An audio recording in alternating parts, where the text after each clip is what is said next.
What's up guys, here we are nearing the end of our track from scratch.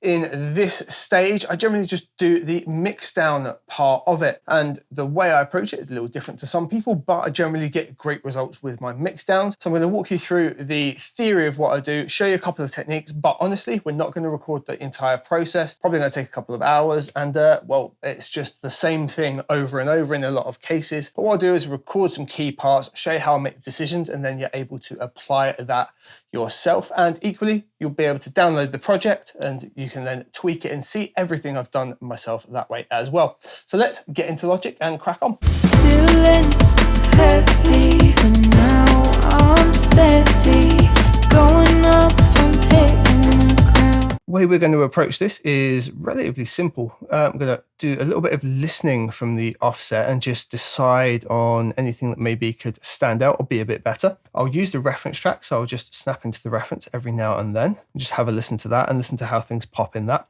Ideally, use a reference track you love. For YouTube purposes, I'm going to use one of my own tracks so I don't get a copyright hit. You heard me while I gave you plenty of love. You know, I'm listening for things like how those highs in that other track are really going through. By the way, to set up this, just have that track on mute, just hold Control, hit solo, and you can quickly A and B. So there straight away I can get a feel that the high end, so the drums, can maybe benefit from coming up a little bit. And it's not necessarily a level thing, it's some of the frequency coming through that doesn't necessarily exist in what we've got, but we've got shakers and things, so we can definitely use some of those to bring it through. Now the first thing I'll tend to work on, I'll work on the buses. So I try to get everything sound great as a bus, and then I'll go back and troubleshoot if need be. So having to listen to this, we're getting EQ on. Now we've got this big thumping kick drum. I'm going to still put a low pass on. Literally, they're only going to bring it up to about 24 hertz, 18 dB slope, just to roll out any excess that's beyond there we don't necessarily want.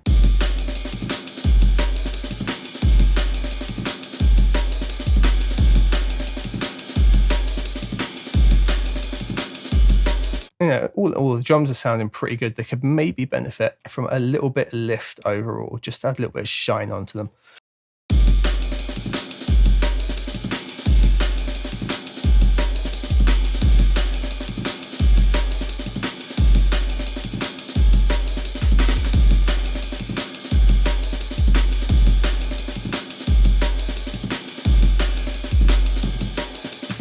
Okay, the other thing I'm going to do now is just a little boost and sweep. I just want to listen for any resonant frequencies. There are some relatively big spikes in here. I just want to make sure that they're not particularly unpleasant or anything when maxed out, because you know, if you listen to this really loud, once we come to limit it, all those things are going to start to stand out.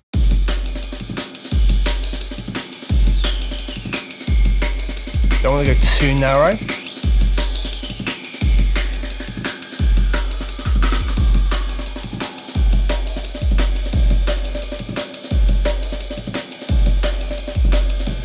Like that there, really boxy. So instead of taking that out in the overall mix, which we could do, we could also try and isolate where it is. So it's more than likely going to be in the arm end. So let's solo the arm end. There it is. So we found it at 595. Let's get up the EQ that's on the arm end break, which in itself is a bus anyway. And we'll take this point here and we'll just go 595. And we'll just take it down a couple of dB and narrow it out.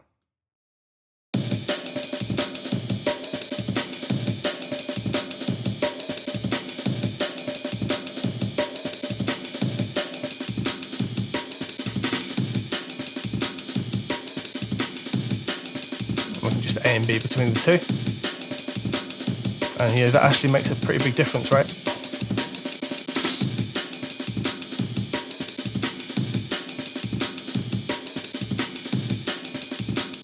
Yeah, it's present in the arm end, but it's still coming through up here, which means there's something else, and they were just layering together to create that problem. So we can narrow this down even more. I'll maybe bring it out as much as 6 dB. Yeah, if we A-B it, it does make a hell of a difference.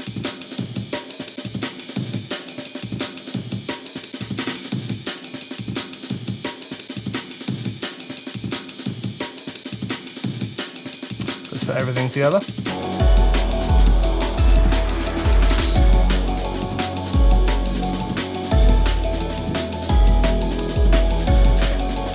The other one to check out was just around here. Yeah, it's actually fine. It's not causing any horrible boxiness like the other one was.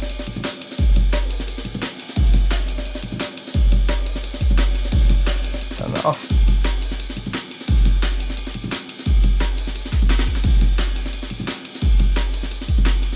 Now the other thing when I was sweeping through, it sounded quite nice lifting between 1 and 2K, so probably like 1.5. So I'm thinking we might actually put a little bit of a boost up around here. We'll have a listen. About here.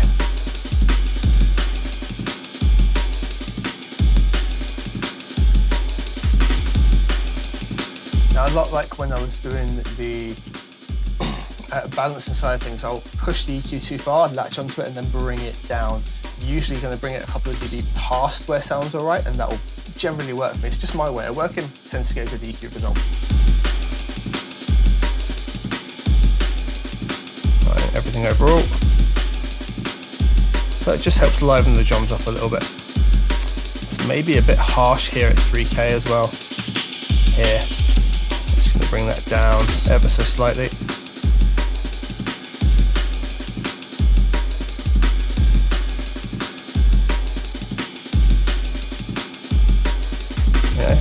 I'm feeling that just helps the drums liven up a bit.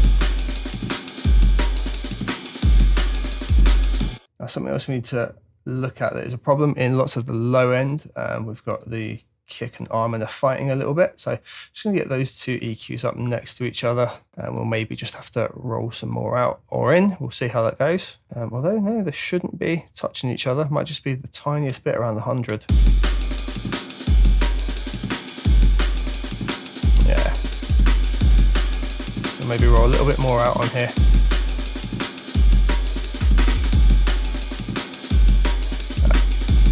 Even steeper on there, 48. Seems too harsh, but we'll stop on fighting.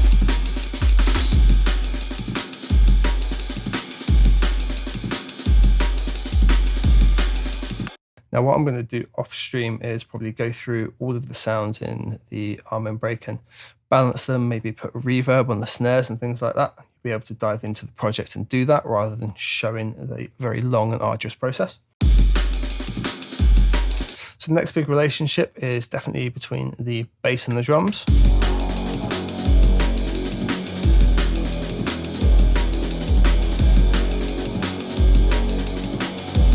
And yeah, it's pretty good.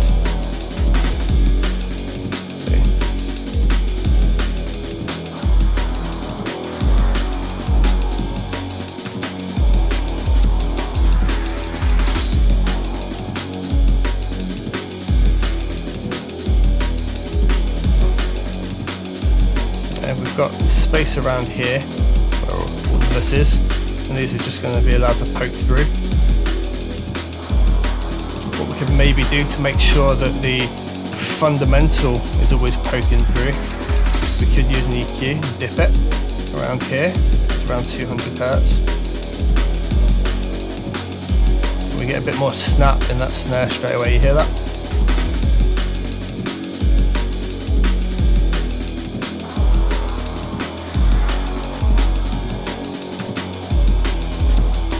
That bit more space to pop through, and it's not really taking anything away from the bass.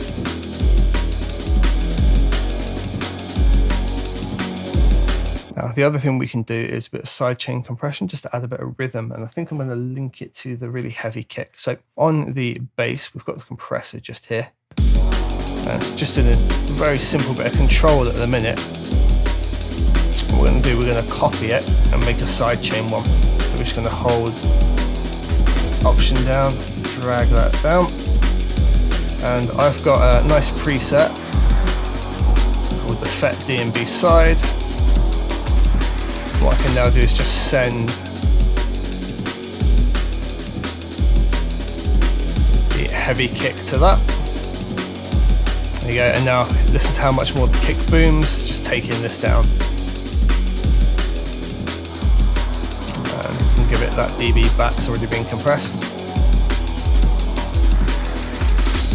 So they've got a nicer relation together.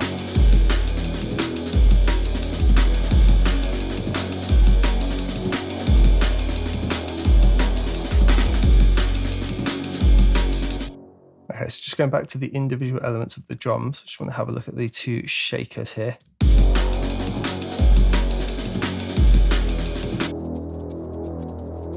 They're not going to be in the way of the bass at all. I was just noticing with the little dip we've done at 3K where it's a bit harsh, they may be getting a little bit lost. So let's just pop an EQ on both of these. They're right up purely in the top end here.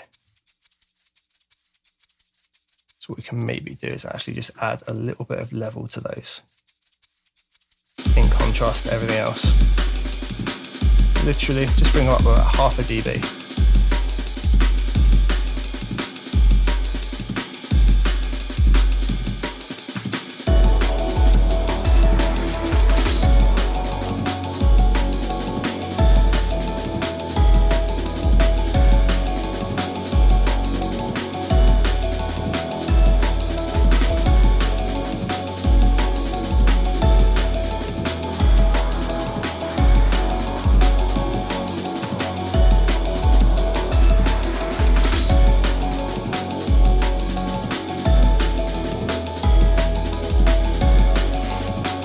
Okay, so let's have a look at the instruments now.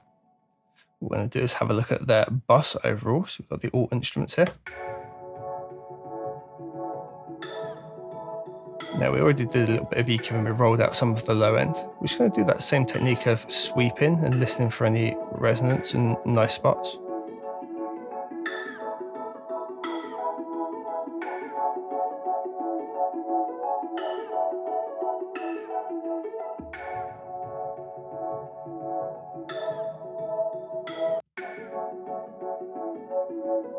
There you go, that space just there, so 560, not particularly nice, so we'll give that a dip. I'll do the same process again, different band.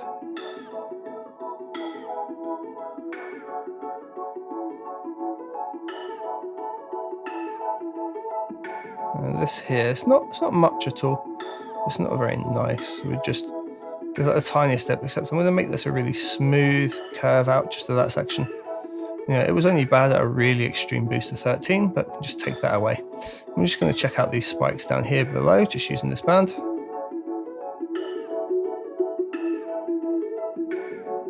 One maybe a little boxy, not particularly unpleasant in any way. Now, I did like a bit of a boost around here as well. Right around 2K. It's going to be right around where the snare sits. But the thing that's mainly popping through here, we can look at individually, and it's going to be our funny little wood block sound. So let's take that. And what we can do is use an EQ on that, and we're just going to isolate it. What I'm going to do is give it a little boost, both top and tail, like this.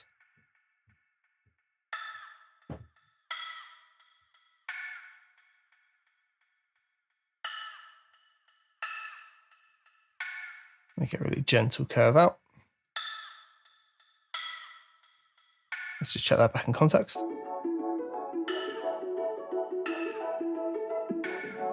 Take the EQ off, do we like it or not?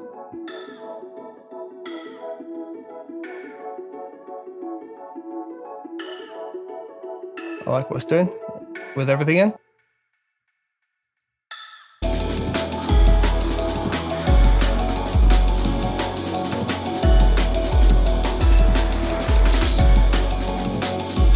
Okay, now parts are standing out and others are getting a bit lost. So I'm actually going to compress the whole lot quite hard and just get it all sat in its own space in the mix. So it's not going to move too much in level. It's just going to be there, always audible. The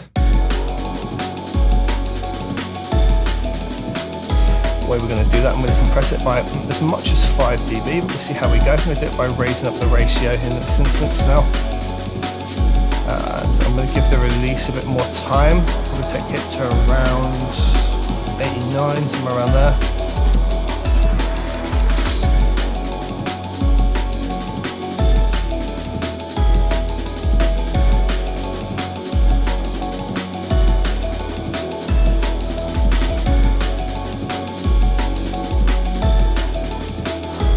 They're a little bit lost. Just brings everything in.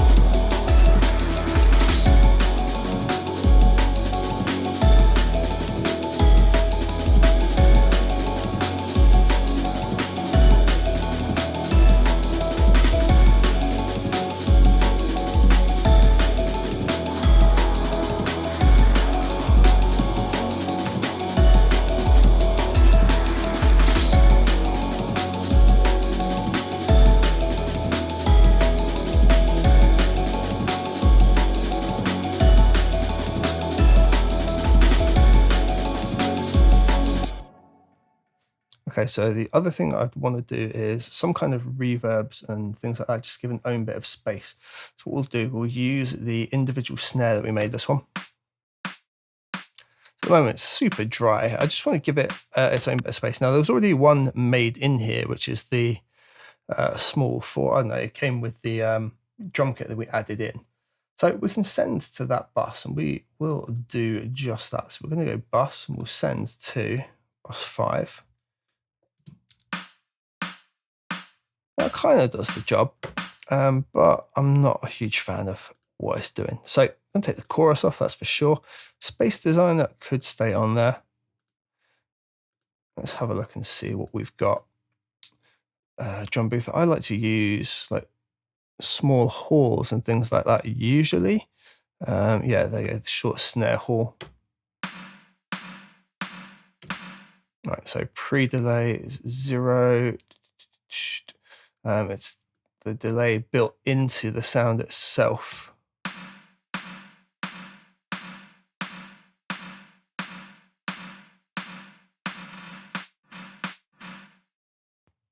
What we can do though is switch on the pre-delay timing like that and usually get some pretty cool results.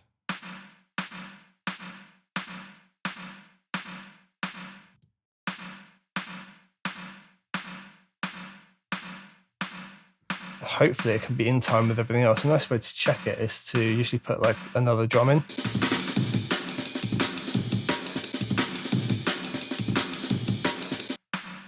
In this case though, not feeling it, so let's try a different hall. Yeah, that's literally instantaneous. That's synced.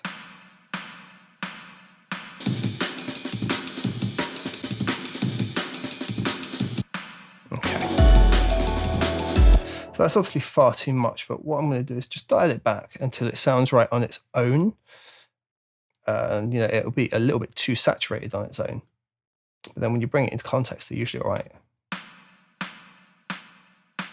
Something like that, you know, sounds really isolated, but in an actual mix, now when we bring the rest of the drums in, it's pretty well. Now I'm going to use that space as well and bring the rides and shakers into that same space.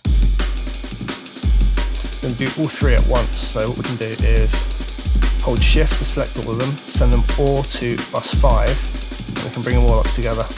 I'm going to overshoot it and dial them back.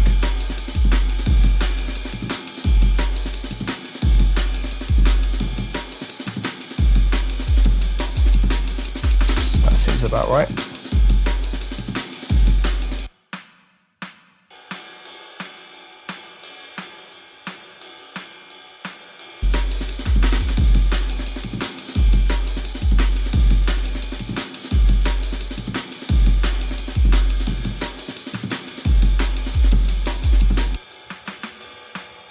That's everything that's coming through there.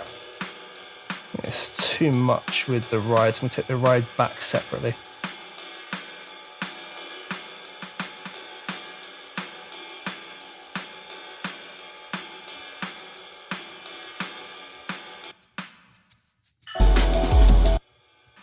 That's what we've actually got coming through.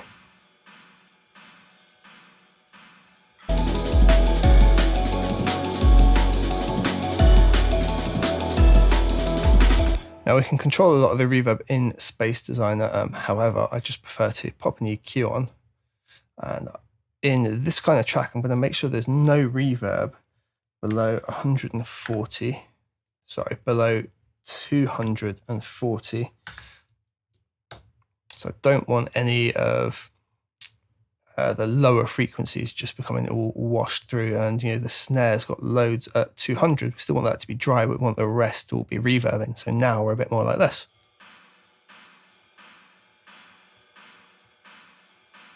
It sounds quite fake as a reverb, but it works in better context in a mix.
Overall, I think that's really starting to come together, and sound pretty damn good. Those are the main techniques that I'm going to use, and I'll use them over and over on each channel. Anything creative, that really is down to you. Like I say, you'll be able to download this project and really blast through it and see everything I've done. The arm in break's the thing that's probably going to get the most attention, even if it's just very small individual changes. But yeah, that's pretty much the main part of it. So after this, you will be able to download the project, and there'll probably be one more video where I just look to have a little play with the master bus and get everything squeezed together. I hope you've enjoyed following along in this project. It's been great fun making it, and I'll see you in the very last video, and enjoy the project. Let's go.